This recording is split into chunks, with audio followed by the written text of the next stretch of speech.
saya sengaja kumpulkan para menteri, para kepala badan, dan pejabat-pejabat dari cabang eksekutif, termasuk di sini seluruh eselon 1 kementerian, lembaga, dan juga dirut-dirut BUMN.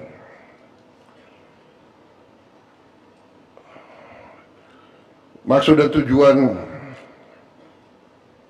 rapat kerja ini adalah kesempatan saya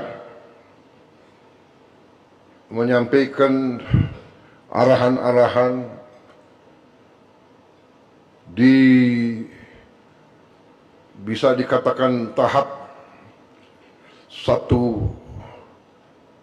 tahun lebih kita menjalankan mandat kita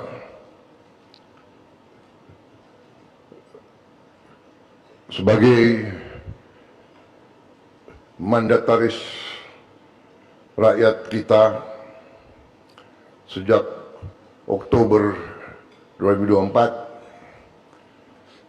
Kita sudah lewati Oktober 25 1 tahun, dan sekarang kita berada di bulan April, bisa dikatakan 1 tahun 6 bulan pelaksanaan tugas kita. Di tahun pertama kita tidak dapat dipungkiri kita telah mencapai tonggak prestasi yang nyata.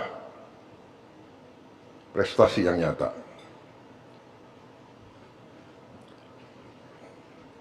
Di tengah prestasi yang nyata ini, kita menghadapi keadaan dunia yang penuh dengan ketidakpastian,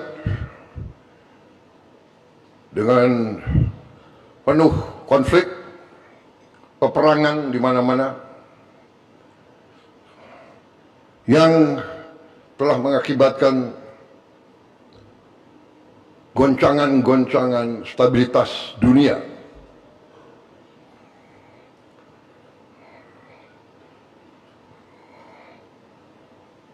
Alhamdulillah, pemerintah kita, di mana saudara-saudara adalah bagian dari pemerintah yang saya pimpin, sudah 1,5 tahun.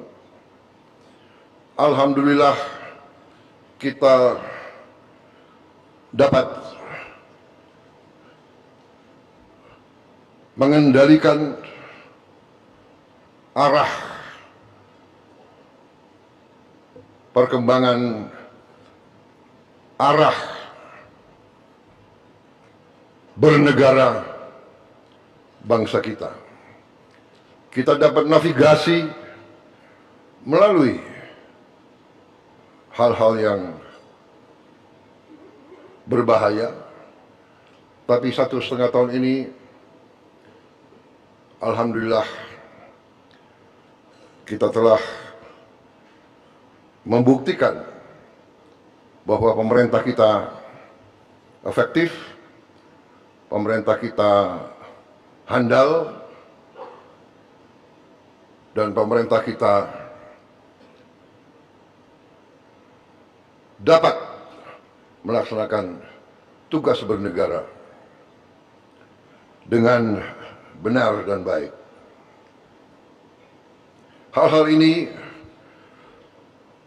ditandai oleh prestasi-prestasi nyata, prestasi-prestasi yang dapat diukur secara matematis dan secara fisik di lapangan. Saudara-saudara, dari sejak awal kita membentuk pemerintahan, bahkan sebelumnya, selama bertahun-tahun saya berkiprah sebagai pemimpin politik dan pemimpin dan pelaku ekonomi bertahun-tahun. Saya telah memimpin partai politik cukup lama, dari 2008. Sebelumnya pun saya terlibat dalam politik dari sejak 2004. Saya juga pelaku ekonomi sebagai seorang pengusaha, dan saya juga sebagai mantan prajurit, saya juga sebagai mantan panglima, saya juga sebagai mantan jenderal Tentara Nasional Indonesia. Dalam sekian tahun saya telah meyakini dan saya telah menyebarluaskan hal-hal pokok yang saya yakini adalah dasar keselamatan bangsa. Saudara-saudara sekalian, dan ini dibenarkan oleh PBB,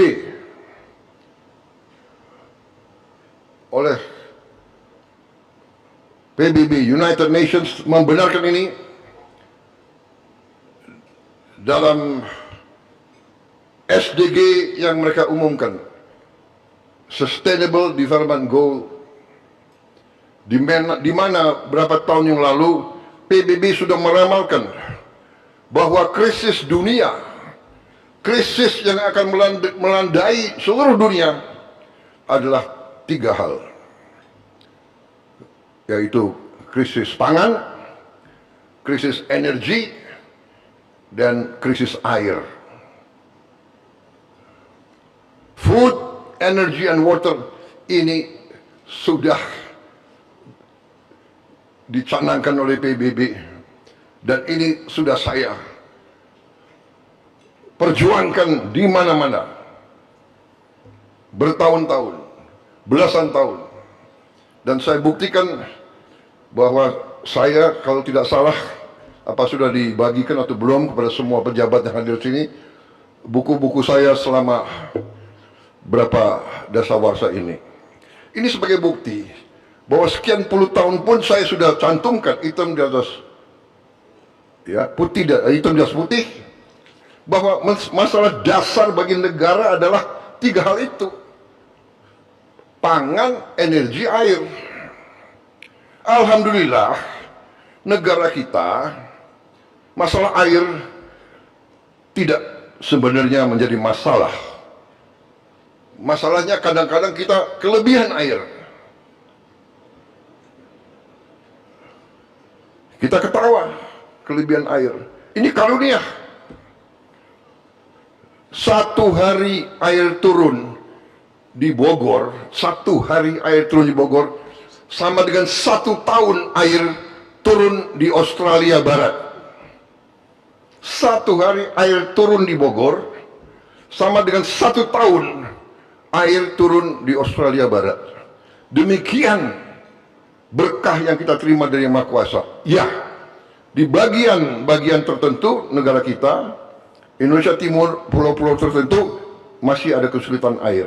Tapi kita dapat mengatasi karena airnya ada. Tinggal mampu atau tidak kita mendapatkannya dan menjaganya.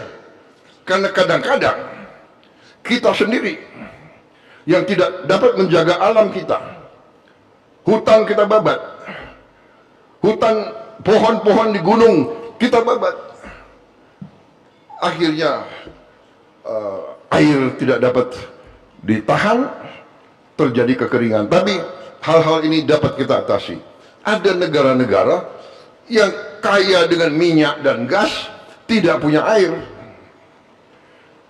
Apa yang saya ingin sampaikan, saudara-saudara? hal-hal ini begitu penting, hal-hal ini begitu mendasar, dan hal-hal ini telah digarisbawahi oleh pendiri bangsa kita. Ya, dalam Undang-Undang Dasar 1945 jelas-jelas disampaikan, ya, bahwa bumi dan air dan semua kekayaan yang terkandung itu harus dikuasai negara, karena begitu menentukan kehidupan bangsa.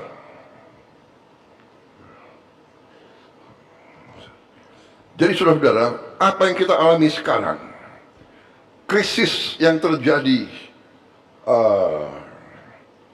di Timur Tengah, yang membuat harga energi menjulang, sebenarnya kita harus yakini dan kita harus syukuri bahwa kondisi bangsa kita berada dalam kondisi yang jauh lebih baik dari bangsa-bangsa lain.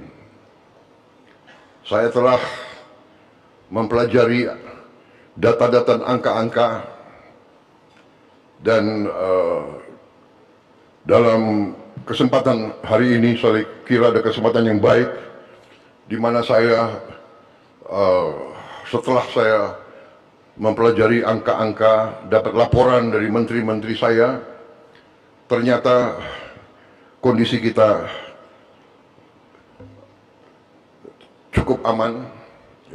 Ada tantangan, ada kesulitan, tapi kita mampu menghadapi dan mampu mengatasinya. Memang, saudara-saudara, ya boleh, tepuk tangan untuk berita baik boleh. Memang, saudara-saudara, ada suatu fenomena yang kita rasakan bersama, ya kan, bahwa ada kelompok-kelompok di masyarakat, saudara-saudara kita juga, warga negara kita juga, keluarga besar NKRI juga, yang mempunyai suatu sikap yang bisa dikatakan sangat tidak mau kerjasama. Kita hormati, kita tidak ada masalah. Saya katakan kalau di suatu tempat, ya kan, di suatu desa, rakyat desa melihat ada kebutuhan bangun jembatan, kemudian ada sebagian besar desa itu memutuskan untuk bangun jembatan, dan gotong royong bekerja untuk bangun jembatan. Tapi ada mungkin sekelompok yang tidak mau ikut bangun jembatan, yang nggak ada masalah. Yang mau bangun jembatan, ayo kita bangun jembatan. Yang nggak mau ikut bangun jembatan, ya nggak ada masalah, silakan saudara duduk nonton atau apa, boleh apa itu, kritik boleh, ya kan. Hanya saya juga nggak mengerti kalau orang lagi mau bangun jembatan, ada yang duduk, dia tidak mau ikut bangun jembatan, tapi dia kritik, kamu goblok kamu, ya kan? Kayunya salah, jangan di situ, ya kan? Pakunya salah, harus di sini. Rantainya salah aja bang, ya kan? Tapi nggak jadi-jadi itu jembatan, benar nggak? Nah kita yang mau bangun jembatan, apa sikap kita? Apa kita grogi? Lihat, ya kan? Nggak lah, goblok kamu mau bikin jembatan, goblok.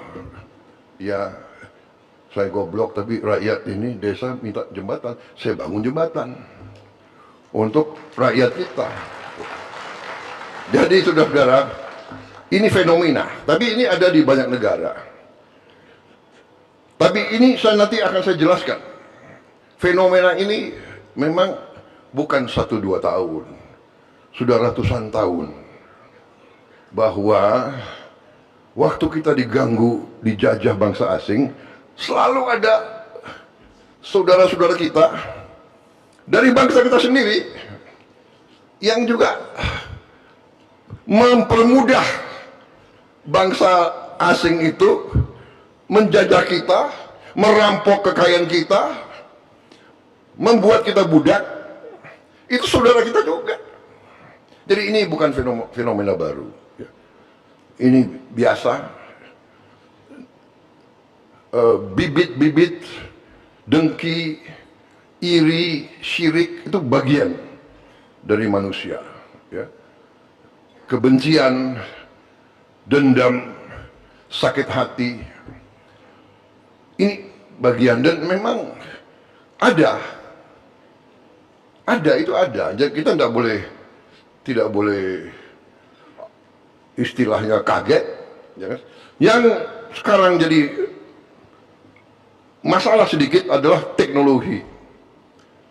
Bahwa dengan sekarang teknologi, ya, dengan teknologi AI, kecerdasan buatan, dengan teknologi informatika digital, satu orang dia bisa punya 1000 account.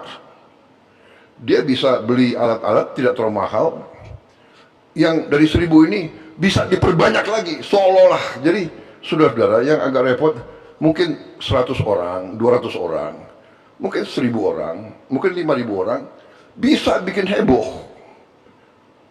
Ini namanya the echo chamber. Ada dalam pelajaran-pelajaran intelligence, itu ada, ya kan? Bagaimana mau merusak sebuah negara lain. Dulu kirim pasukan, kirim bom, sekarang tidak perlu. Mungkin dengan permainan sosmed, dengan fitnah, hoax, ya kan? AI bisa membuat seseorang bicara yang dia nggak bicara gitu loh.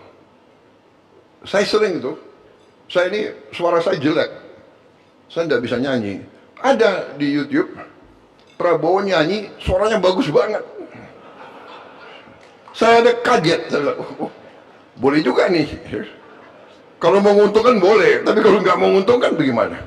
Ada lagi, saya pidato dalam bahasa Mandarin.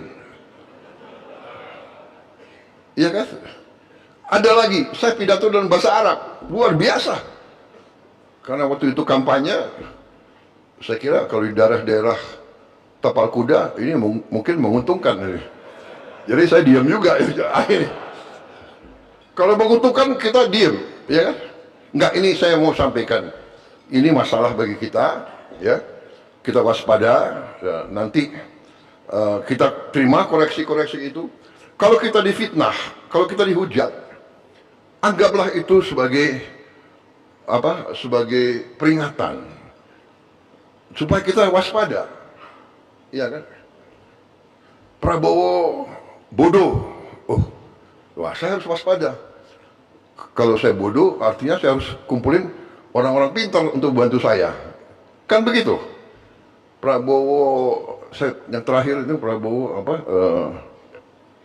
Keras kepala.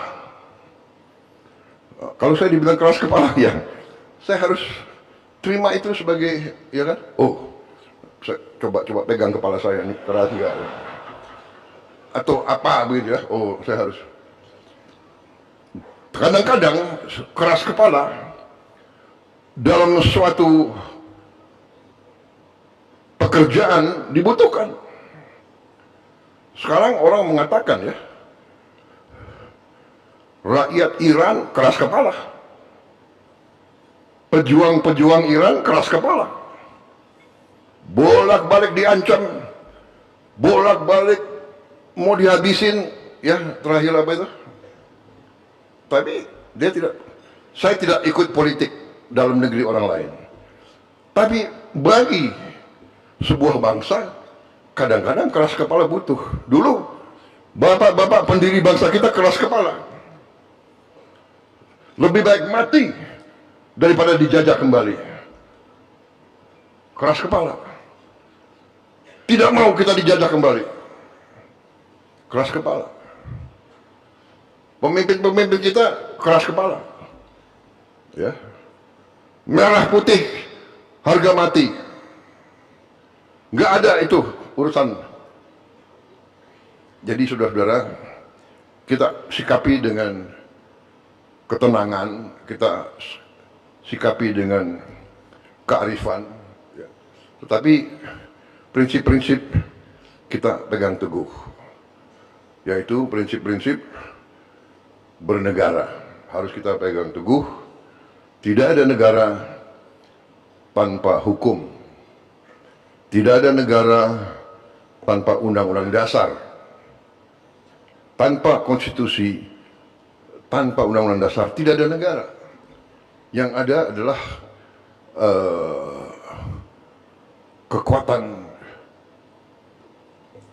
kekuatan rimba, hukum rimba,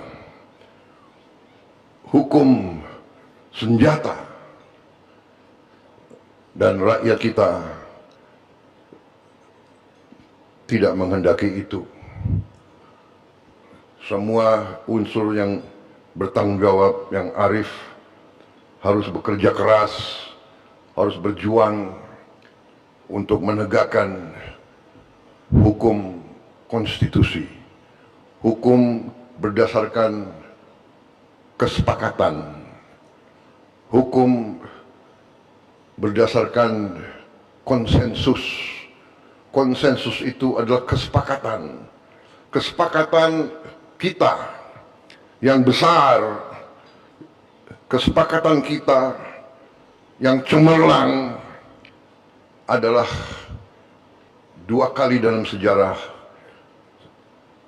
1928, ya, Sumpah Pemuda, satu nusa, satu bangsa, satu bahasa, konsensus besar. Kita tidak mau dipecah-pecah di kotak-kotak.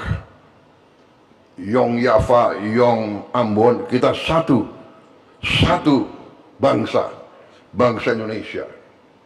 Ya. Satu nusa, satu bahasa, bahasa Indonesia. Konsensus besar. Kita tidak memilih bahasa mayoritas.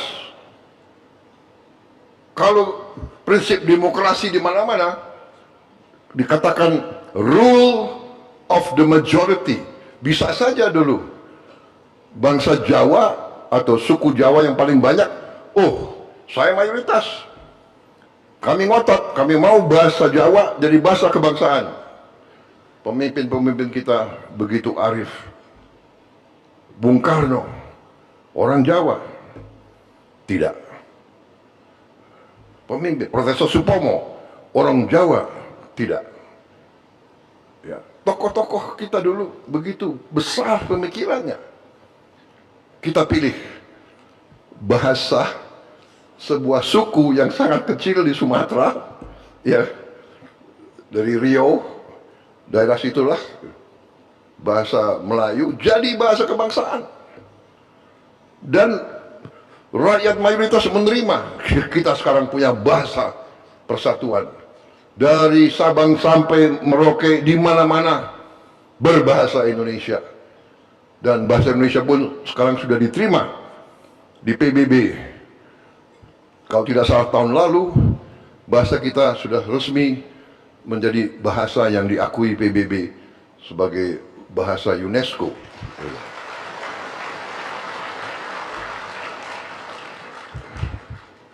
Jadi saudara, konsensus kedua yang terhebat adalah 1945, di mana pendiri-pendiri bangsa kita merumuskan sebuah konstitusi, sebuah undang-undang dasar. Juga dibutuhkan jiwa besar mayoritas. Jadi waktu itu kita rumuskan sebuah negara dengan ideologi Pancasila. Kita membentuk negara republik yang tidak mengangkat agama resmi, agama mayoritas.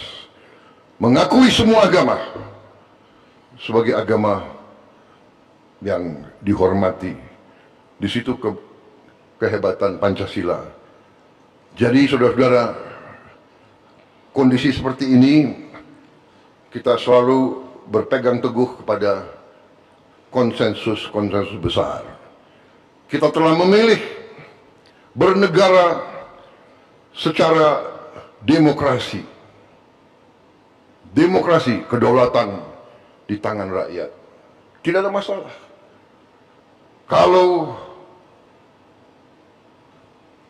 ada pemerintah yang dinilai tidak baik, ya gantilah pemerintah itu. Ada mekanismenya. Dengan baik, dengan damai, bisa melalui pemilihan umum, tidak ada masalah. Bisa juga melalui impeachment, tidak ada masalah. Tapi impeachment ya melalui saluran. Ada salurannya. DPR, MK, MPR dilakukan, tidak masalah. Dalam sejarah kita telah terjadi beberapa pergantian. Bung Karno turun dengan damai, Pak Harto turun dengan damai, Gus Dur turun dengan damai, melalui proses, tidak melalui kekerasan. Jadi saudara-saudara, percayalah kepada sistem yang telah dibangun oleh pendiri-pendiri bangsa kita. Percayalah pada kekuatan kita sendiri. Percayalah kepada Indonesia. Itu yang ingin saya buka, sambil saya nanti akan menggarisbawahi sekali lagi bahwa tanpa, kadang-kadang kita tidak sadar, kita tidak sadar. Kita ini sebagai pemimpin pilihan, kita sendiri tidak sadar betapa besarnya bangsa Indonesia, betapa kayanya bangsa Indonesia, betapa kuatnya bangsa Indonesia. Kita tidak sadar. Kita terbawa oleh pemikiran kita yang jangka pendek.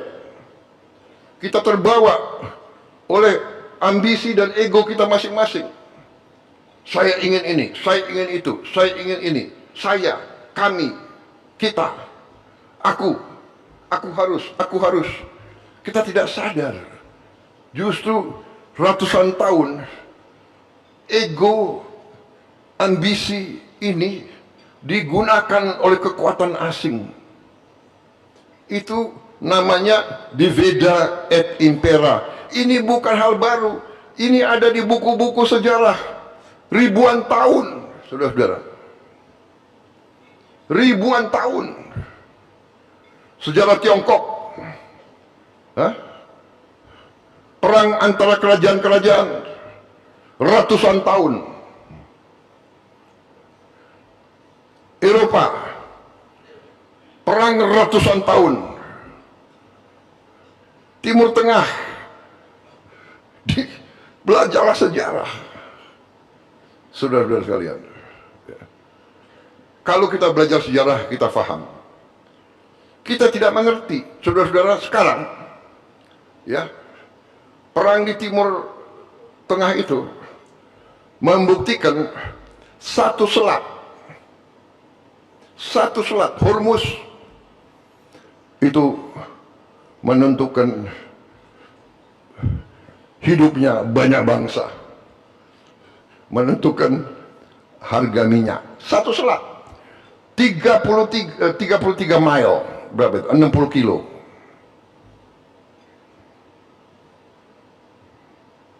Yang sekarang di kuncinya Hormuz itu dipegang oleh satu negara. Tapi sadarkah kita bahwa 70% kebutuhan energinya Asia Timur,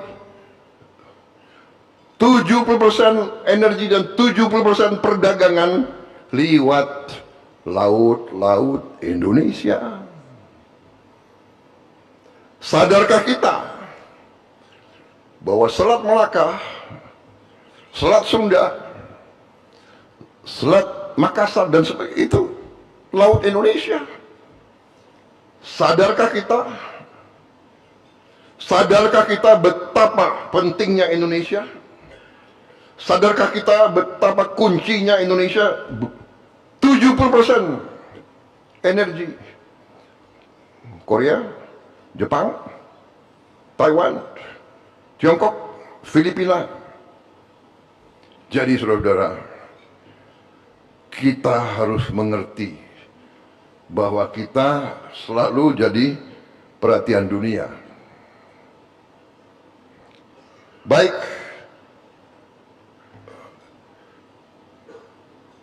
maksud dan tujuan saya pengarahan ini adalah karena pentingnya peran kita, makanya kita juga harus memimpin bangsa ini, mengendalikan bangsa ini dengan baik, dengan tepat, dan dengan handal. Saudara-saudara sekalian, beberapa hari yang lalu, melalui rapat-rapat menghadapi kondisi global yang penuh krisis, yang mengakibatkan suplai energi menjadi masalah. Ternyata kita setelah mengkaji, kita punya kekuatan ekonomi yang cukup kuat. Nanti saya minta beberapa menteri untuk memaparkan singkat, ya, untuk kita mengerti posisi kita dari semua KL, semua. Dan setelah paparan itu tentang kondisi kita, sebagian langkah-langkah sudah kita umumkan, ya, sebagian langkah-langkah untuk kita kendalikan konsumsi daripada bahan bakar untuk jangka pendek ini. Jangka pendek yang saya anggap kritis adalah 1 tahun ke depan ini, 12 bulan ke depan. Sesudah 12 bulan kita akan menjadi sangat kuat. Nanti langkah-langkahnya kita jelaskan. Tapi intinya sekarang kita siap